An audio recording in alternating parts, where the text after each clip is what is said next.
Magkano ba ang bayarin na iniwan ng nakaraang administrasyon? Negative 10.2 billion pesos and counting.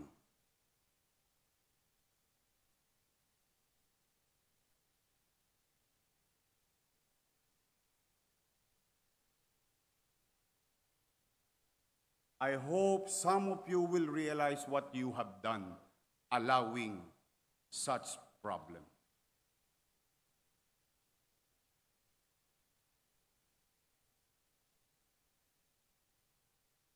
Never. I cannot even fathom this kind of mess. Hindi pa po kasama dyan ang utang sa BIR. Sa mga empleyado, nung ako'y nag-mayor, may kinaharap akong suliranin ng mga kawani ng pamahalaang lungsod ng Maynila, amounting to 300 million pesos sa GSIS. For some ability, we did convince GSIS, for that matter, and gave us discount so that our co-workers in City Hall may retire and get their benefits. Sa mga City Hall employees, good luck sa inyo. Hindi ko pa sinama ang bagong utang, almost 200 million sa GSIS. At ang pinakamasakit dito, hindi po ito pera ni Lito Atienza, ni Vice Chief, o pera ko. Hindi po ito pera ng taong bayan. Pera po itong pinagtrabahuan na ng mga empleyado ng pamahalaan.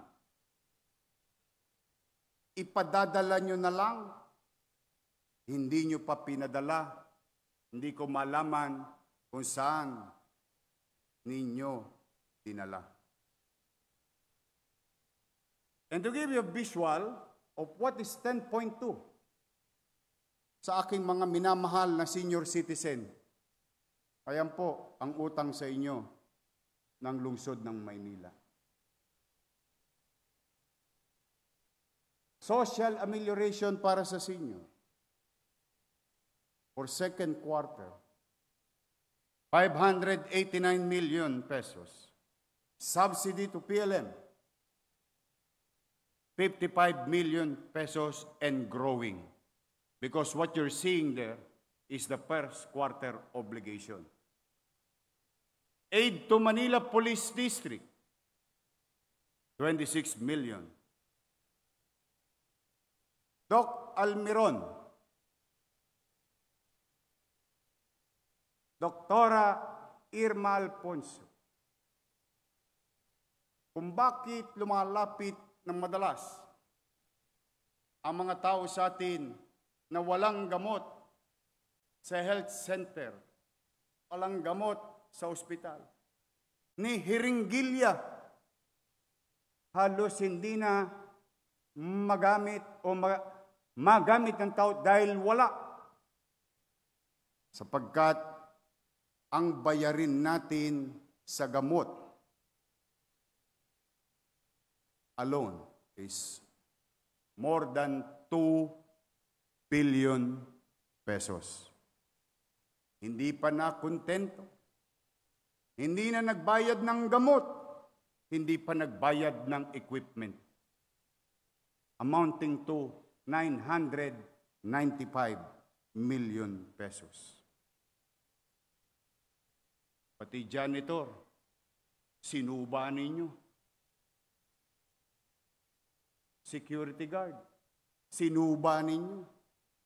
Kayo lamang ba marunong kumain ng kanin? 431 million pesos.